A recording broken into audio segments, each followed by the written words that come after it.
Hello, everyone. Welcome and welcome back to the Dan Nessel Show. I'm your host, Dan Nessel. Look, I love it when I meet someone who just personifies reinvention, someone who gets what it means to pivot. That's why I'm excited about today's guest. She is an ex-corporate burnout who blazed her own entrepreneurial path and figured out how to make her creativity work for her. Now she helps people get unstuck and design the life they love. And I really love the way she says that. They design the life they love. She's a business coach, a life coach. She's the author of Secrets of a Six-Figure Freelancer. Let's get right into it with Kate Bagoy. Kate, hey, welcome Dan. to the show. Hi, everybody. I'm excited to be here. What a great intro. You just make me sound like a rock star. Hey, man, everybody who comes and talks to me is a rock star. Because I only choose to befriend rock stars. Brilliant. You can read that how you strategy. want to, but Tip of the day. I have been really fortunate, I tell you, just meeting amazing people. And generally speaking, I think everybody's got a story to tell. I think everybody has a great kind of history that they maybe even haven't tapped into yet. But generally speaking, the people who raise their hand and say, yeah, I'd love to be on the show are people who just know how to speak about themselves and offer something great to my audience. So I know that you're in that group, and look, I'm super happy that you've decided to join me tonight. Thanks so much. Appreciate it. Yeah. Now we met about 3-4 months ago. For our listeners, Kate is in Tucson, Arizona, and I am in Princeton, New Jersey, which right now at the time of this recording is deep winter here. So it's like I'm under 18 inches of snow, and I'm sure that Kate's going to go out into the blistering sun at some point, tomorrow. We're recording in the evening, so we're far away. So we met on LinkedIn, which is the way most people meet these days, I think, who, come across each other in business. And when I talked to her a couple months back, I don't know if Kate remembers that conversation because frankly, she was just right on the cusp of COVID. Yep. Right? And very blurry. Yeah. Now, look, I knew from her website, and we'll get into that later, from her videos and from everything that I've seen her do, that she's a vivacious and exciting person, but I couldn't tell you from that first conversation. So the bar is really low, Kate, from that one to this one. Good to know. Yeah. I've got some splaining to do. Yeah. You experienced what so many of us have been holed up in our houses trying to avoid for the last year. Yeah. And, having experienced that and having, being an entrepreneur, I think you offer a pretty interesting perspective. So look, why don't we talk about that? Let's talk about, what that was, not necessarily what COVID was like, but what you took out of that experience. But in the process, maybe you want to, give our listeners a little bit about you and what you're all about. Sure. So yeah, I'll give you a brief intro in a second, but just to expand on that. Yeah, when we met, I think it was day 1 or 2 of my COVID infection, and I didn't know I was sick at that point, I don't think. Right. Yeah, you said you were feeling a little feverish. I was just feeling a little weird, and I had done a webinar training with another group, either right before or right after you, and then I went to bed. I woke up the next morning. I was like, uh-oh. that was not just a little thing, and I still 3 months later still have pain on a daily basis. So, oh my God, stay safe. Hopefully, by the time this airs, more vaccines have come out, but this is a brutal virus, and I'll tell you a little bit more about how that affected me later. So yes, for all of you new here who I've not met yet, I'm Kate Bagoy. My background's in design. I started my career in graphic design and visual communications, landed an awesome job at a Fortune 500 company, dream job on paper, and it was great for a couple of years. And then it slowly became not so great. And then it became awful and awful and awful. And by the time I left, I was just kind of a burnt out shell of a human being. I hated everything. I was bitter and angry, and I was drinking all of the time. And I decided to quit without a plan.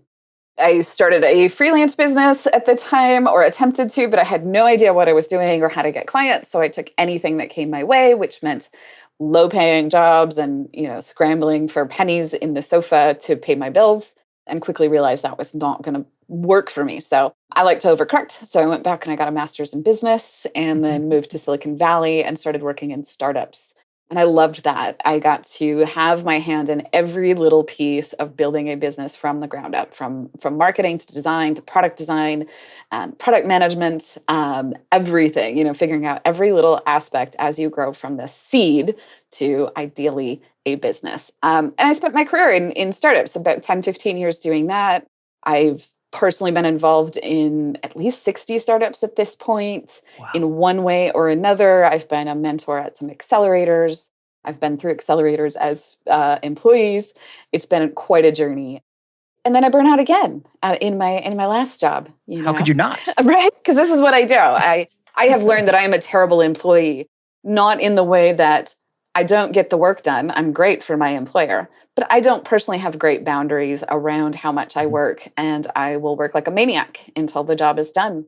And I don't like being in meetings, and I don't like politics, and I don't like any of that, which is why when I burnt out on my last job, I made a commitment to building my own business. And I got really serious about it and was able to build my freelance business to six figures very rapidly. Did that for a couple of years. And then I left the US to travel full time as a digital nomad with remote year. And around Ooh. the same time, started teaching other people how to start their business and started coaching. And now I'm a full time coach, and I run an online program called Six-Figure Freelancers that is all around helping people kind of skip that whole struggle zone that I stayed in for like 10 years of like, oh, let's try to freelance. Oh, that's not going to pay my bills. I'm going to go back to corporate, Mhm. and really just create a plan. And that's where I'm at today. Well, congratulations, because that's a heck of a journey. And obviously I like what you say, you overcorrected. That's a, My that's, favorite thing to that's, do. that's a really great, some people would say, well, you pivoted and spun a little too far and, came back. Mhm. But I love this whole idea that, you just keep going at it, reinventing yourself when it's time to reinvent yourself, and then change your direction. Although, you know, there's there's a lot of there's a lot to unpack there about how you hit those burnout levels to begin with. I mean, you said something interesting about, how you were like you yourself didn't think you were good, like you're not a good company employee yourself, right? That's your awareness. That's where your mindfulness got you to, right? Eventually. But so many of us, I think, go into corporate life, or so many people do.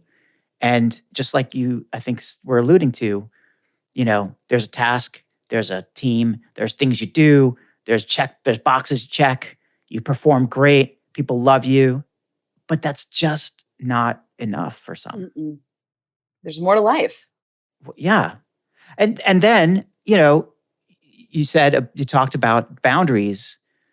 I think that, well, I mean, I know from talking to people and from my own experiences, but also from just the general what we see out there, that it's so hard to see those boundaries.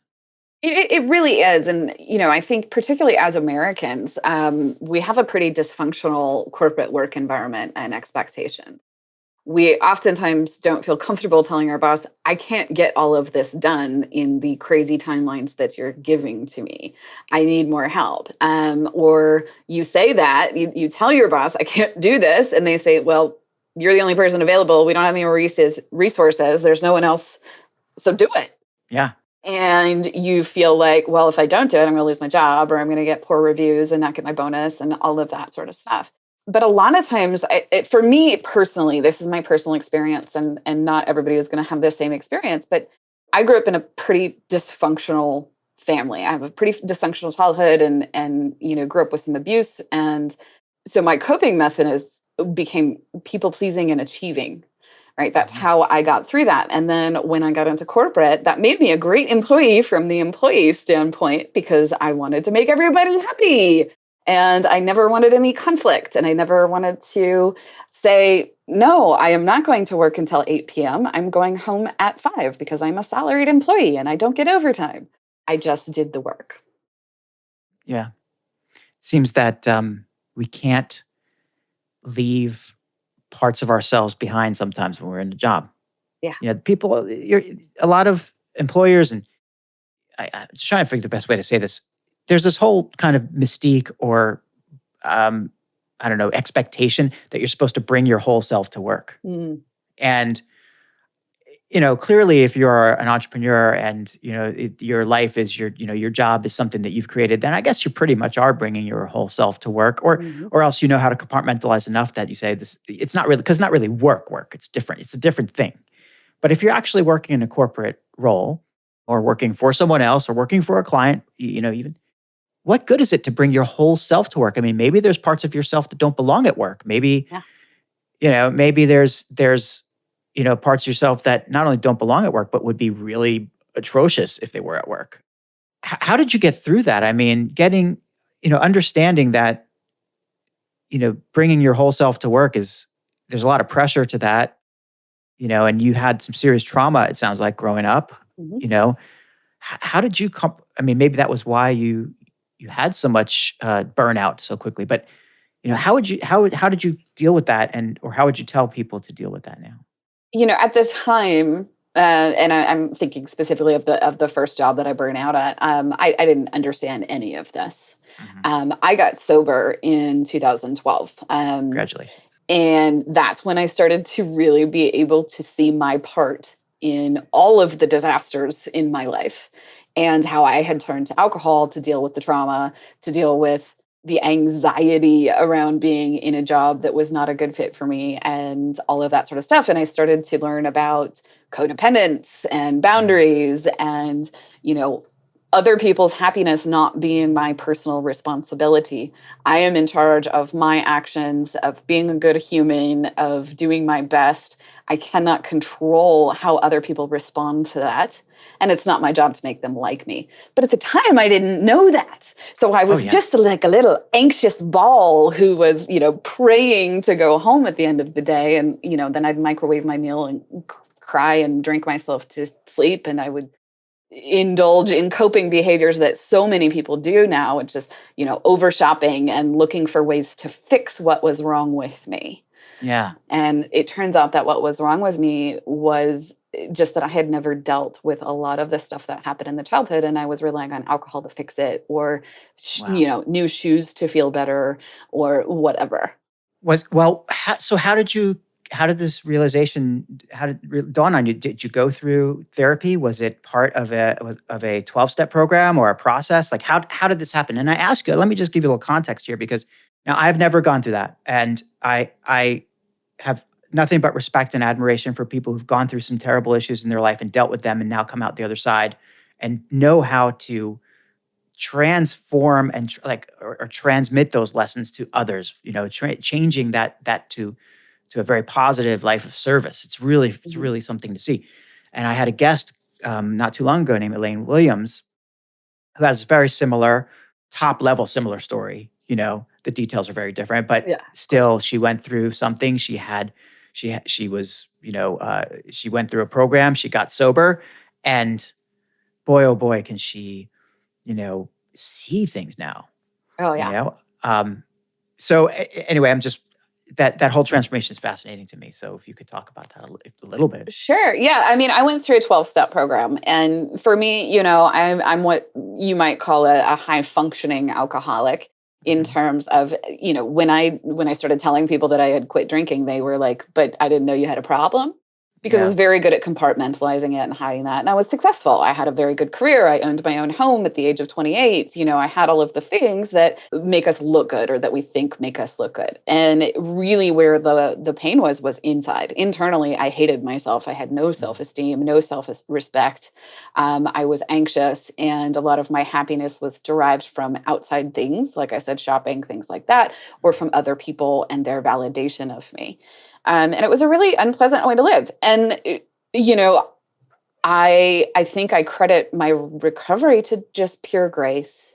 A Mhm. lot of people that have gone through addiction recovery and all of that will talk about the moment of grace. And for me, it was just this moment that it was another night, just like any other night. I went out, I had drinks with friends, I drank too much, I drank all night, and while I was having a drink, all of a sudden just hit me like a lightning bolt. Like, this is not an okay way to live. Hmm. This is not how I want to spend the next 30, 40, 50, 60 years of my life, drinking every night, being hungover in the morning, being miserable and anxious. And I didn't know what to do necessarily. or I didn't have like a grand plan. I just said, this is it. Yeah. And then from there, I started researching where to go. Obviously, I was familiar with the various 12-step programs. Who couldn't be these days and days? Yeah. And I've had family members in those programs, so it was not a big surprise. But there's a lot of fear around that. We still Yeah. have this stigma that like there's some sort of shame in having an addiction or a mental health disorder or any of those things when that's not necessarily 100% in your control, and there's no shame of it. And I see that now, which is why I'm able to talk about it on a podcast or anytime I meet someone. But at the time, I mean, I remember having anxiety attacks, just like, well, what if somebody sees me going into a meeting? Yeah. What will they say?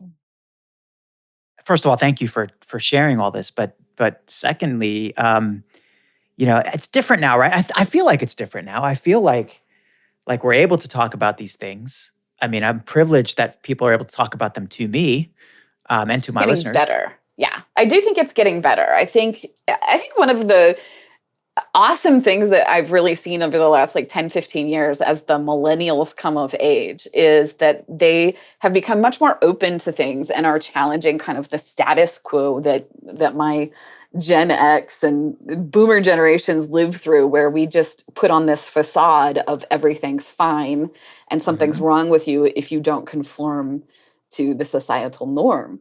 And I think we're seeing that shift, and we're seeing more acceptance of people that are not, Conventional. that perfect little Barbie Stepford wife or whatever. That for a long time there was a lot of pressure to live up to these standards. So I do think that there's a shift there, but it's a scary thing because it's a big lifestyle change when you've built your life around alcohol or people or drugs or whatever your little hook is, shopping. And then you decide to make that change. You can learn a whole nother way of life. Not to mention fill the time. I mean, got a lot. There's a lot there. And did that happen? I mean, I don't know. I'm not sure of the timeline. Did that happen at the same time that you decided to quit your job, or what was the order? No, I quit my job. I quit my corporate job in 2008, went back and got my master's and moved to Silicon Valley. And the first job I had in Silicon Valley it turned out to be a nightmare as well, pretty Yeah. quickly. And then my relationship collapsed, decided to leave that job as well, moved back to Portland. And that's around the time that I realized like I was just on this slippery slope, downward slope. My life was going nowhere if I kept doing this. And that's around the time I got sober, which was in 2012. And since then, life has just gotten continuously better every year, even through the worst and craziest stuff like COVID and all of that. Well, look, your the improvement or the way that your life has gotten better and better and better is absolutely what you've packed and rolled into your program, and the way that you deal with, or not deal with, the way that you help your clients and the things that you offer people. I mean, it's not teaching people how to make money as a freelancer. It's showing people and teaching people how to live the life that they love, right? And Yeah. that's what you call it. You call it how to design a life that you love. Yeah. Why did you choose that word design? That's an interesting thing to me because words are really important, Yeah. right? Been told and heard of so many, as a marketer and storyteller myself, that you have to kind of choose a special way to describe yourself in certain number of words. But to use that word design is just, I think it's super powerful. How'd you choose that? What's the story there? It's a couple fold. One, it's a play on words because my background's in design, Ah, yeah. and so that was a natural kind of thing. I always think about any time you want to achieve a goal, how do you design a path towards it? So part of that, and then the other is just, and I don't remember where I heard this particularly, but something about living a life by design and not default is really the goal, right?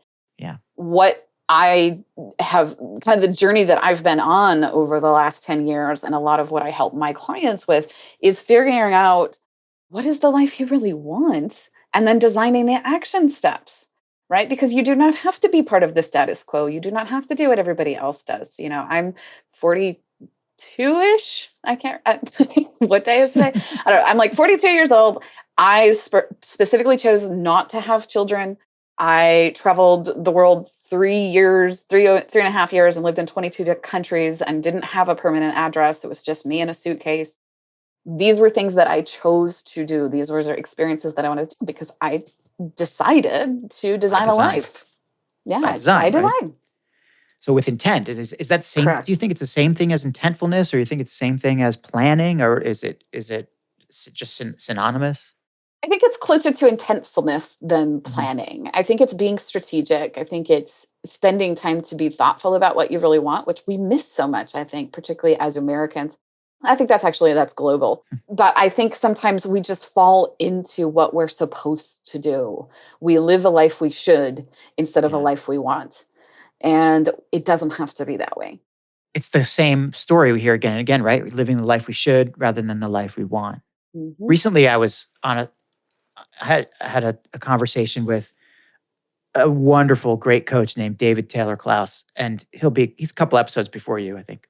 So David was talking about, how he caught me as I was saying something, right? Mhm. Because by the way, I do like it when my guests turn it on me and just start talking. But anyway, like he said to me, "Well, what is it that you want to do creatively?"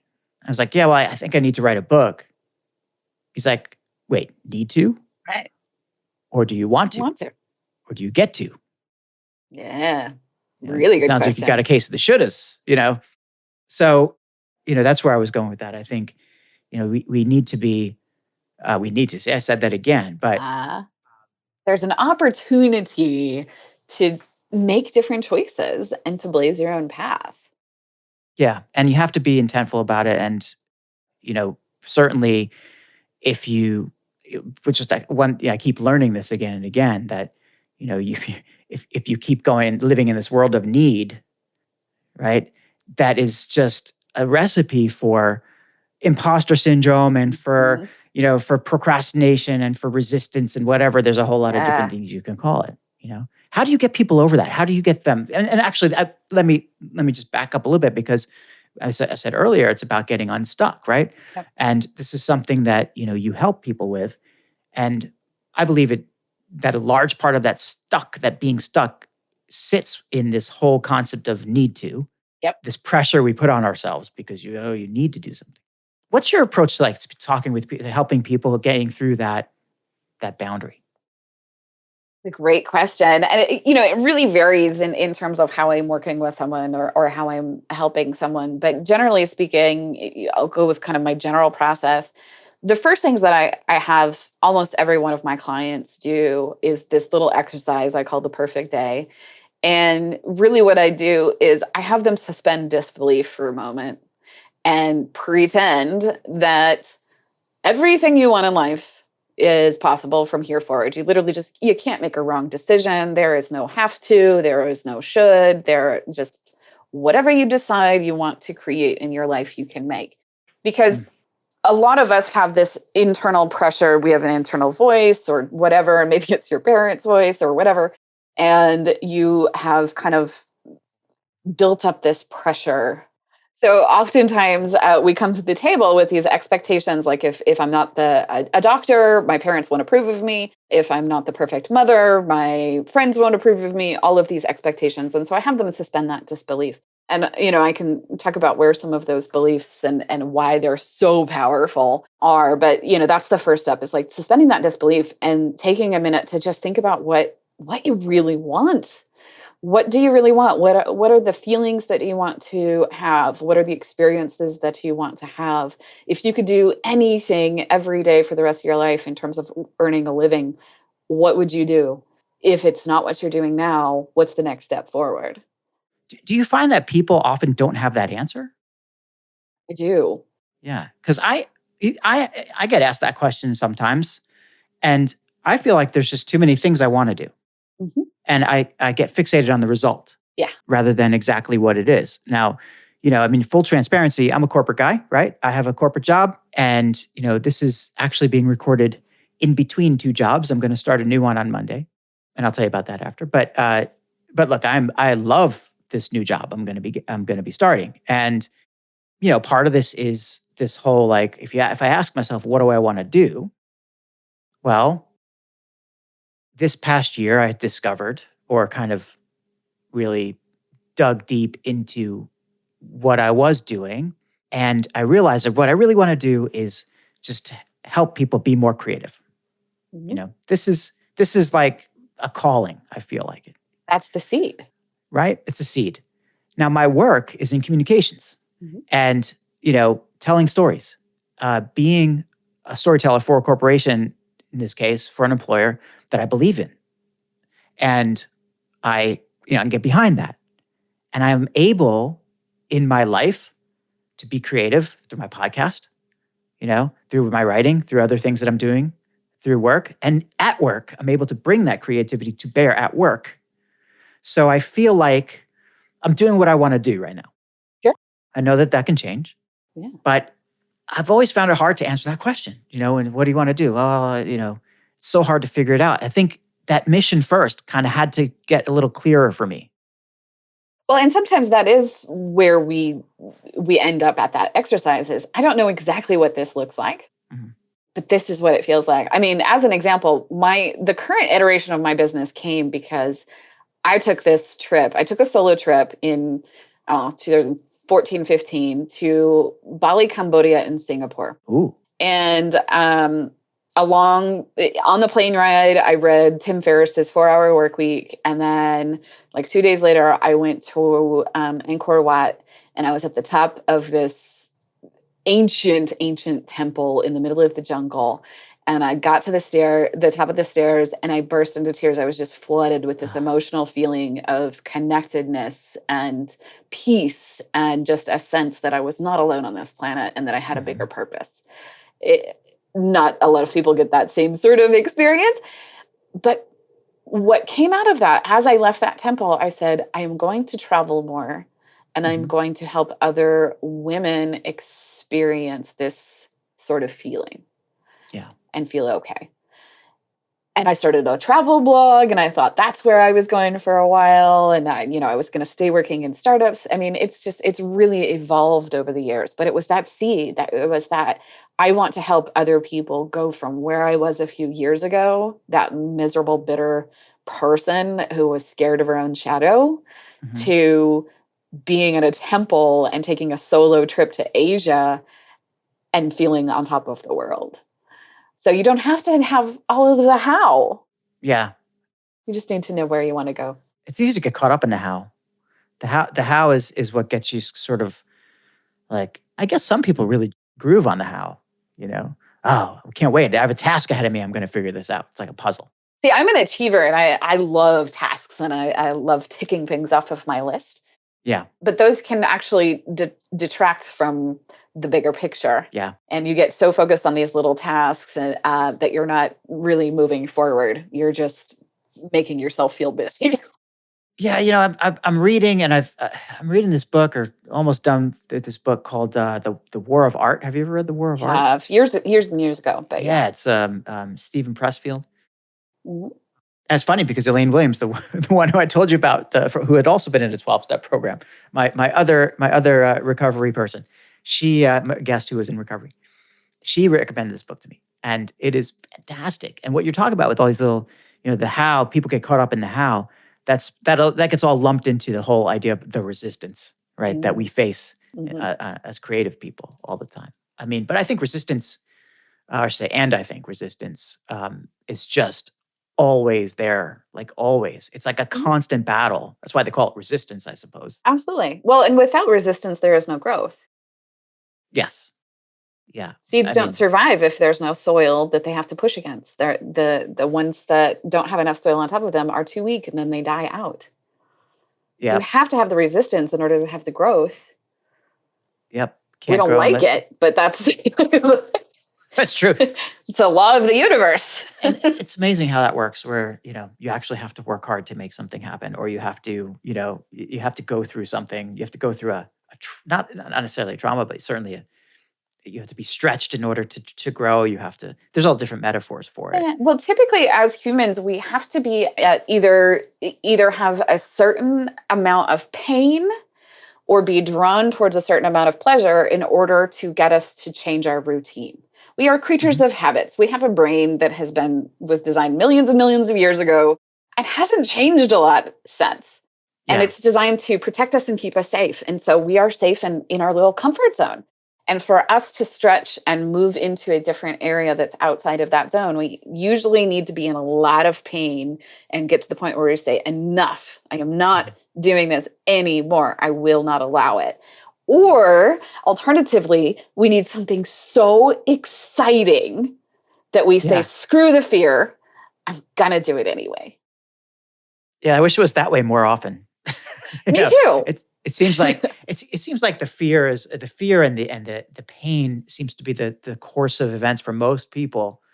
There's a neuroscience thing happening here as well. I mean, I'm not shame on me for not following through on my threat to start to really get into neuroscience. Like my friend Michael Netzley, we talked about this on one of my podcasts a while back. And I have a couple of books. Michael, if you're listening, I have some books that you recommended. I'm still cracking them open. But I love this. I love the concept or the science behind how you can rewire your brain and Mhm. how your brain functions as you get older.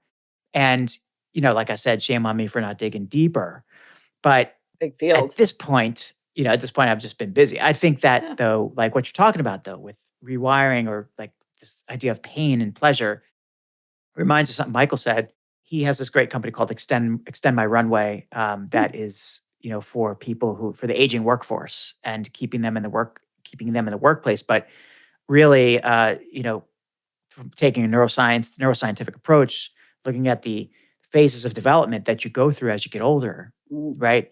And how older employees, especially, or just older people, have different strategic capabilities that their strategic capabilities actually are enhanced as you get older. Yeah. But what struck me is that, at a certain point, these changes start to really occur in your 40s and 50s. And it's not male, female, it's across the boards, right? So this thing happens in your 40s and 50s, but usually, like the first big change is you become internally focused rather than externally focused. So, meaning, as Michael says, it's my turn to drive the bus rather Yep. than being driven, right? I Yeah. want to take over. I got to do more. And I want to do more. And usually, though, that requires some force for you to undergo that change. Make that shift. What is that? Is it what kind of sometimes like you said, it could be pain. Like it could be a real kind of crucible of a time.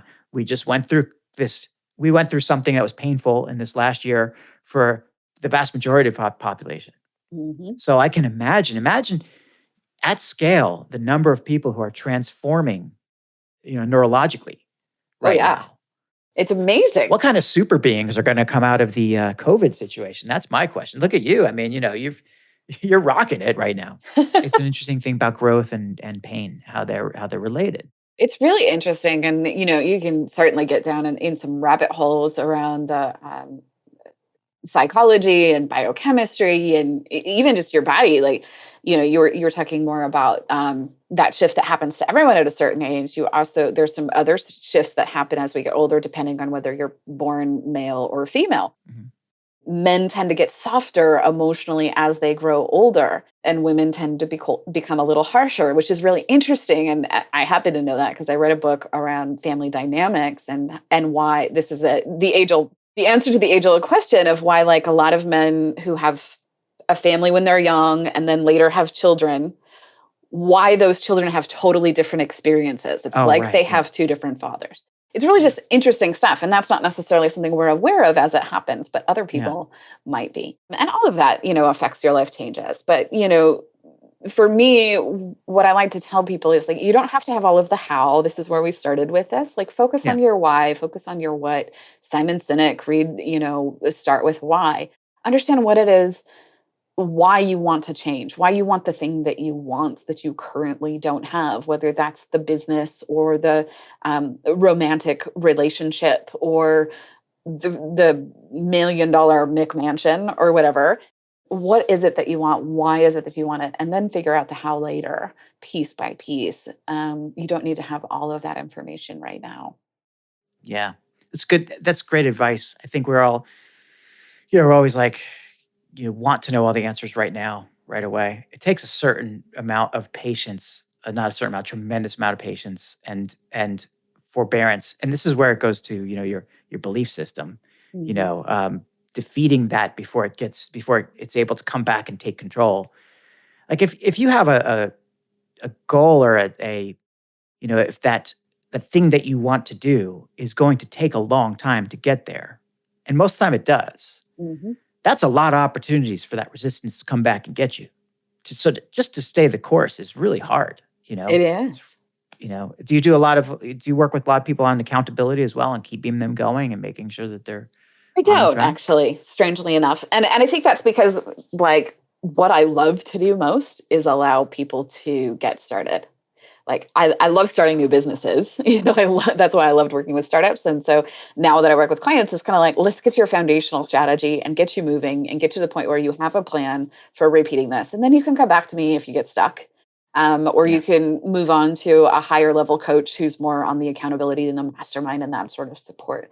But I really yeah, love being part of those early days where it's like, I love to watch the transformation of my clients when they come in and they're like, I don't know what I want to do. I know I want to start my own business, but I don't know how. I'm overwhelmed. I'm working full time. I'm stressed out. I'm miserable.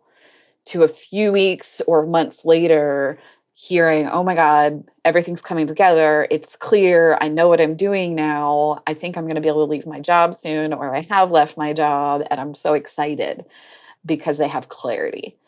And it's just the coolest thing to watch. now you've been doing this now for years, and Yeah. I I will tell you, to my listeners, you got to go look at Kate's website, katebagoy.com, and we'll talk about it. I guess at the end, I'll give a little roundup of where people can find you. But you've done some tremendous work in laying out your business, understanding like the services that you're offering to people. And like I said even earlier, I love the way you talk about designing, designing a life you love more than you said it, to help you design a life you love more than a fat kid loves cake. I left out that second part before because look, I'm a fan of really good of great copy. I love that image, and that's what your site, your whole kind of your own marketing reads that way. Your approach to marketing is very accessible. You're just like, hey, I can be like, you're somebody that's approachable. You're right there in front of me. I get it. You get me. You speak with a certain voice. It's like the audience. Obviously, you know who your audience is. You've built this business over time, and I was just going to ask you before you said what I love. I was going to ask you, what do you love most about your business? And there you kind of said it a little bit, but if you could dig into that a little bit more, Sure, like you help these people who come to you who are burnt out, right? I do. Essentially, and Essentially, yeah. yeah, and do they all want to start businesses? Is this the idea? My clients do because I have Yeah. positioned myself as a business coach. At this point, now my business has evolved quite a bit since my first coaching client. When I first decided to start coaching, I was coaching exclusively for women. It was life and business coaching. I was working with a lot of startup founders. It was a very different model, and then I was doing some life coaching. But as I kind of evolved and I worked with different people, and I was traveling more and meeting more and more people that wanted to live this life like I did, it's evolved, and I've narrowed it down, and I've been through every iteration. Anybody that's built a personal brand over the years probably knows what I'm talking about. It changes. Like at the beginning, I was very approachable, and it was very kind of quirky and fun. I'm that tech girl, and then I got some feedback from some people I shouldn't have listened to, Hmm. but I did. And then I Yeah. went the more corporate, and everything was me in a blazer and was more straightforward Mm. business and strategy and all Can't of see it. that. Yeah. And yeah, right. And now I've come back to what is right for me Hmm. and my audience, which I'm a big believer in the power of vulnerability. I'm a believer in authenticity. I know there Yep. are hundreds of thousands of coaches out there that are, pardon my French, but total jackasses that are predatory and taking advantage of people that don't know what's going on when they're starting their business. And I don't want to be one of them. And Yeah. I don't want to be intimidating to my clients. I am not perfect. My life is not perfect. I am happier now than I ever have been in my life, no matter what's going on, because I Mhm. have developed these skills and my mindset over the years. And that's part of what I teach. But I do target people that are starting business because that's what excites me. Yeah. And that's Yeah. where my skills expertise is, right? I have a lot of God-given talents. Empathy is a big gift that I have, and teaching. I'm really, really good at it. But in terms of, day to day, what can you do? Digital marketing, design, user experience design, branding. those are the skills that I've developed that I'm really good at. And so they're super easy for me. So I And, just created a program that blended my top strengths, and then found the market for it. and do you do all the design yourself for your site, I do. for your program and everything now? Generally Jeez. speaking, there are a few things I do have now because as a coach, I'm, growing into being a CEO, and I'm starting to let go of some of that. And so, I have some things that I occasionally outsource, but generally speaking, I oversee everything. I build everything, including my See, Kajabi portals and my automations and my email marketing, everything. well, it is fantastic. I know because I Thank get you. the emails. I'm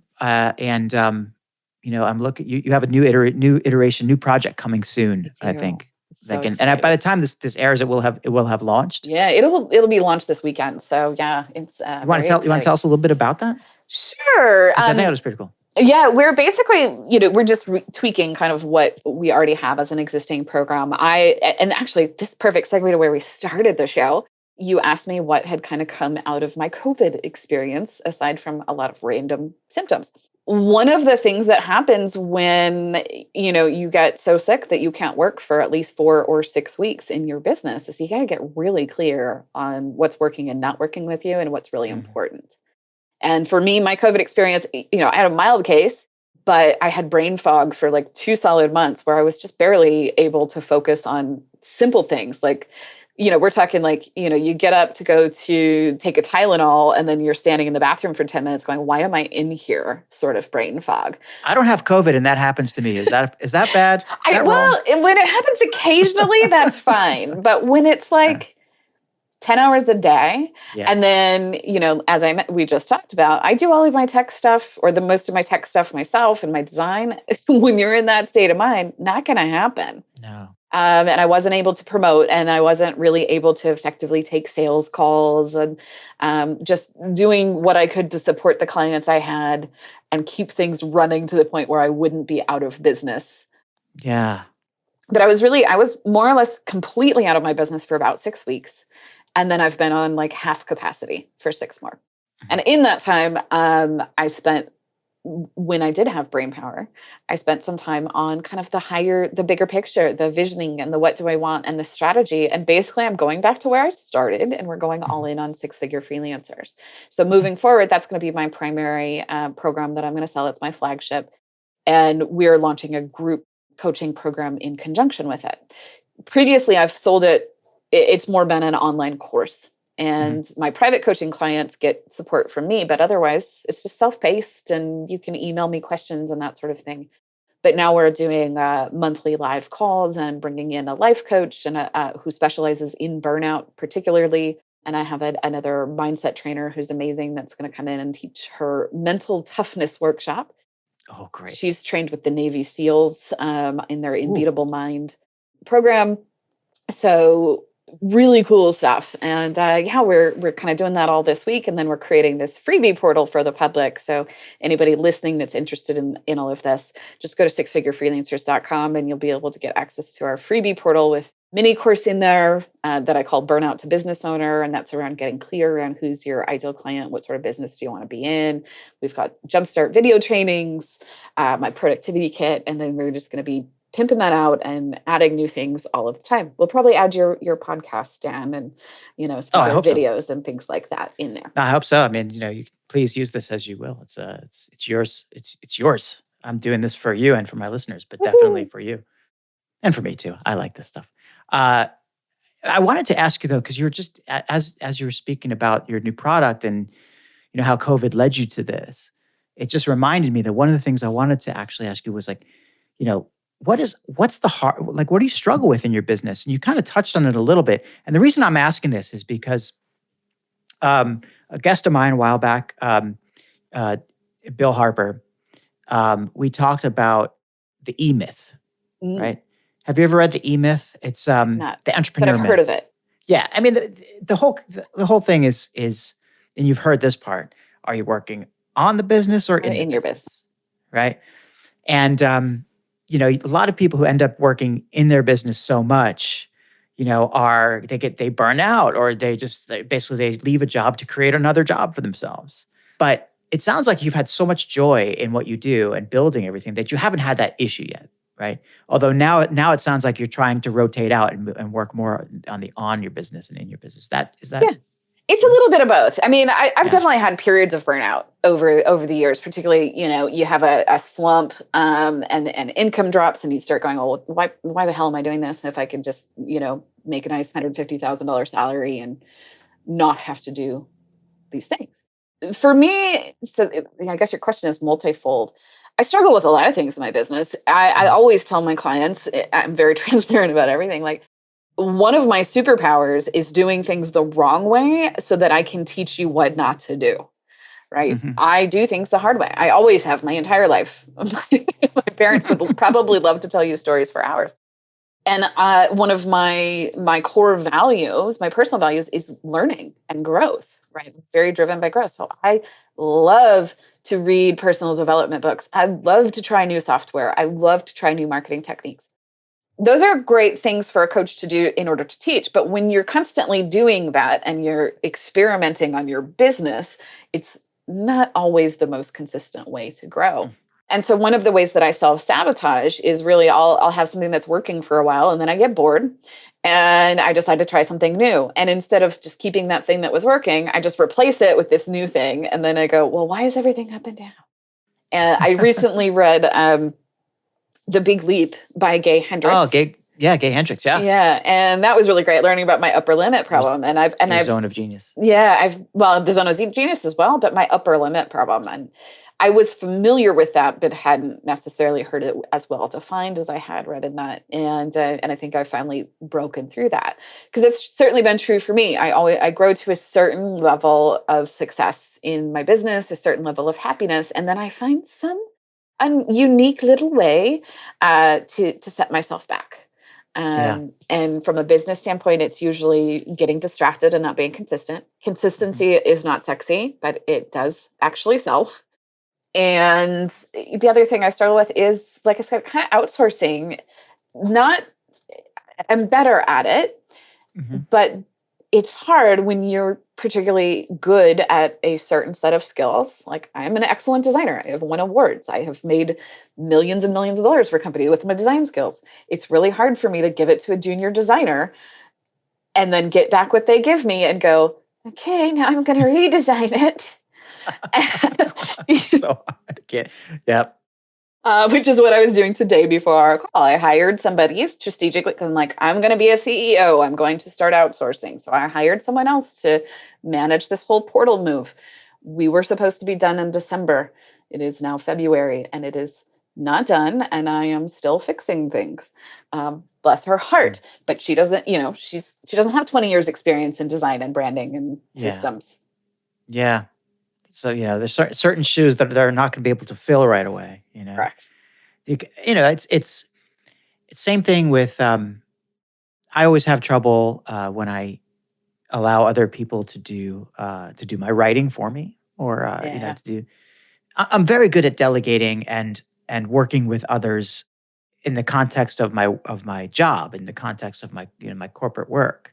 But when it's my own stuff, you know, like in the past, I've had resume writers help me out when I just didn't have time. Have resume writer. What happens? You get the resume, you're like, shit, Could have done a better job in an gotta write hour. this myself, or you get somebody to say, okay, look, I've taken the liberty of doing your LinkedIn profile for you. Here's what it is. I'm like, this is amazing, thank you. And 5 minutes later, nope, Nope. nope, doing Yep. it. Got to redo it, Gotta redo right? it. I'm Should have sorry. just done it myself. No, I Exactly. know. I think for me, like the value, oftentimes I get a lot of value out of hiring other people. I still Mhm. have to redo a lot of the work, but I Yeah. get the value in having to spend the time thinking about it before I outsource it or watching them work things and then go, let's find a better way to do this. Well, I mean, I would hope that they would at least have interesting and different perspectives to bring that would, maybe get Of you course. going in a different direction. And, I got to find that lemonade in those lemons there, Kate. Yeah, no, there's always highlights that come out of it. I mean, and I don't mean to poo-poo this particular contractor who's helped me. She's great in a lot of ways. It's just she just doesn't necessarily see things to the certain extent that I do from a system standpoint. Yeah. So Not there.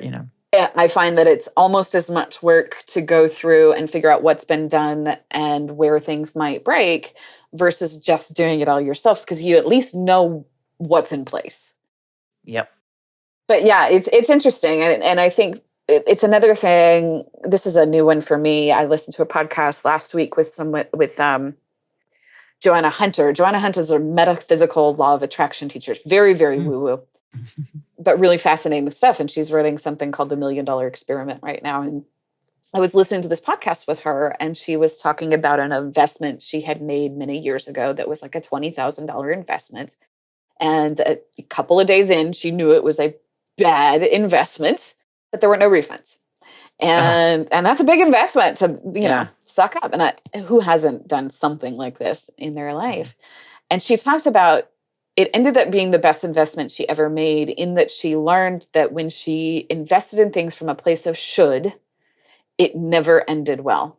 And she had invested in this program because she felt she should have a business coach. She should work with this person, not because she wanted to, Yeah. not because she felt like it was the best thing for her. It was that little voice that says, I should. Yeah. And it's interesting because I'm looking back at some of the decisions I've made in my business and in Mhm. some of the bad investments that I've made in my business. And the ones that didn't pan out, no ROI, were almost always those, oh, I should do this. You got me thinking about, you know, the many decisions I've made in my life. And I have, I've said to my listeners before that there's some things I said I probably would have done different if I do them again today. First. But if you frame it that way with where they shoulds, I'd say probably most of them were like probably times where I decided to do something because I should, because it would be good for the perception of me. It would be good for the Yeah, career from another perspective, right? for my Even if I ego. felt trepidation about it. And then sometimes you feel like, okay, there's this big choice presented to you, or some big, uh, you know, uh, you have to make a big decision, and it's a really, really hard decision, and it's painful. And I think it's hard to see that, to make those kinds of qualified decisions, those kind of qualified, like, is this a should or is this a want Should or a must? or a must? Have you heard of Ella Luna's The Crossroads of Should and Must? No, I don't know. Oh, you're Ella gonna. Luna? I believe it's El Luna. Ella Luna. Yeah, it's just Google the Crossroads of Should and Must. It started as she did a presentation for, I think, Creative Mornings, and she did a blog post, and it's now been published as a beautiful illustrated book. Oh, And it's fantastic. And she talks about it's the crossroads of should and must. The should is the I should do this because it's going to please somebody else. I should do this because somebody said I should. The must is, oh my God, I have to do this. mhm. This is I want this so bad. I Yeah. desire this. This is going to bring me happiness, fulfillment, joy, everything I want. The should is more of this coming from a place of lack. Something is lacking Yes. and I have to fill it. Yes. Yes. I should take that job. I should make that move because it'll give me this bigger house, or, oh, I'll be living near the beach, or, whatever, these things that have nothing to do with the job. I should take the And promotion because I'll make more money, yeah. when you hate managing people. Oh, yeah. Classic example, right? Classic example. Yeah. Yeah. People make those choices all the time. I mean, I go back to this sometimes where I don't want to poo-poo the whole idea of making decisions for financial reasons, because sometimes that is a good thing. Mhm. If that is really you say it's a place of lack, that's it's true. I guess that's true. You don't want to necessarily make a decision that's based on that and that alone. But then again, there's this whole thing where, you need to be comfortable, to the point that satisfies you in order to enjoy, or in order to pursue, those the why and the purpose and the important things Yeah, sometimes. you need the base level of your Maslow's hierarchy of needs fulfilled, right? Yeah, You need your exactly. security and your comfort. And then beyond that, you can choose how Yeah. much torture you want to get to the next Well, level. yeah. It's the Daniel I always go to the Daniel Pink model, which is the mastery, autonomy, purpose. Yes, yeah, Yeah, exactly. everybody seeks those three things: mastery, autonomy, purpose. Provided that your financial needs are met. So, you need to have that baseline done. But But no, I think fundamentally though, if you're saying if you're saying I should take that job because of X, because I'll make more money, or I should, instead of I really must, I got to do it. Then that internal dialogue you should listen to your internal dialogue for Yeah, sure. or if you're saying, "Oh, I should do that for X reason," but every bone in your body says, "Don't do it. Abort the mission. Run." Listen. That's almost a guaranteed bad decision. And look, every single person has done this. I did it multiple times. I mentioned I left Portland and I moved to Silicon Valley. I knew when I got off the airplane for the interview for that first job that it was not the right job for me. Mhm. Every bone in my body, my gut clenched. I felt nauseous. I thought, I don't want to live here. I don't want to do this, Mhm. but I should. It's going to look great on my resume. It's going to Yeah. be a great experience. And it worked out in the long run. Like I fell in love with startups. I fell in love with tech and all of that. But it was a painful Yeah. learning experience. And Yeah. I knew the whole time that was the wrong decision for me. And oftentimes we do, and we ignore it. Yeah. I did the same. I went to work for a big brand name company. And my friends there know what I'm talking about, and I have nothing but respect for the firm. I certainly, enjoyed, in retrospect, what I got out of that experience has made me who I am now. But I jumped into that role for all the wrong. Like I knew it. Like, geez, I'm gonna have to commute every day for all these hours, Yeah. and I don't commute. I can just deal with that. That's not a problem. Yeah. Oh, We I'm gonna justify be, it, right? We uh, justify our pain. it's gonna be an average of 60 hours a week, away from my family. But it's okay. That's the next step. You got to think about the next step. In many ways, it did actually achieve a lot for me, and the pain that I went through is very, very, very educational. So it was worth it, I think, in the end. But you're right. You're right. It's something we should listen to ourselves. I think certainly as I get older, I'm listening to myself a lot more. I And think so I too. made decisions that I've made recently, listening to what I want rather than what I need. Am I going to be able to achieve this? Being forthright and authentic upfront with, your your friends, your mate, your employer, everybody, Hmm. makes everything so right and so much better. It really does. So they know. My employer knows me, warts and all. They get it, Yeah. and yeah, that's why I took the job. They're like, yeah, and in spite of all that stuff, come on, like they're very open to that. But in any case, Kate, look, we're about at the end of where we need to be, I think, and it's a shame because I could keep talking to you. But is there anything that I didn't ask you that you wanted to talk about, or did we cover enough? What are you thinking? I mean, I think we covered a lot. I like to leave people with kind of some practical action steps and tips. And, for anybody that's out there listening that is struggling with a big decision, Hmm. I would like to just let you know that relax. No matter what you choose, it's going to work out one way or another. One path might be a little more painful, but it's going to work out how it's supposed to. So relax. But two, trust yourself and honor yourself. You are worthy of love. You are worthy of belonging. You are worthy of joy and happiness and a career that fulfills you. And you do not have to do the things you should if you don't want to. So Hello. start honoring yourself and making decisions that honor you. And when you serve yourself and you make yourself happier, you make the world happier, you make your family happier, and you're better able to serve other people and you're better able to do your job. Hallelujah. On my last episode, I spoke with the amazing and talented Adrienne Wallace. You should check out the episode. Adrienne is just an amazing, amazing, wonderful woman, and she taught me a great word, espavo, which is an ancient word. I don't even know if I'm pronouncing it properly. Espavo. I don't know, but it's an ancient word that means thank you for taking your power. Oh, beautiful. It's amazing, right? I So love you're gonna have that. to go and look it up. Google Yeah, I espavo will. after this. It could be fictional. It doesn't matter. It's a brilliant word. And it's like aloha. You say it, it's a greeting and a hello and goodbye. Espavo.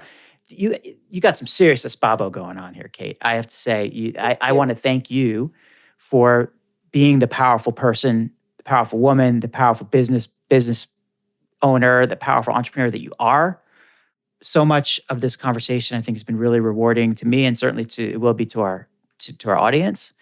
And you're welcome to come back anytime. And look, in the meantime, if anybody wants to find Kate, we mentioned this a couple times during the episode, but katebagoy.com, and her name will be spelled properly in the episode title. Check her out on LinkedIn. Same thing, Kate Bagoy, which is how I found her. And go to sixfigurefreelancers.com. Is that right? Sixfigurefreelancers.com. Any place else, Kate, people can find you? I'm K Bagoy, the letter K, Bagoy, at just about every social media platform. I'm most active on Twitter and Instagram at this point. Sweet. Twitter, Instagram, K Bagoy. You heard it here, folks. So, Kate, thank you so very much for being here. I really appreciated this. Thank you for having me, Dan. It was a really great time. You're awesome. Thanks.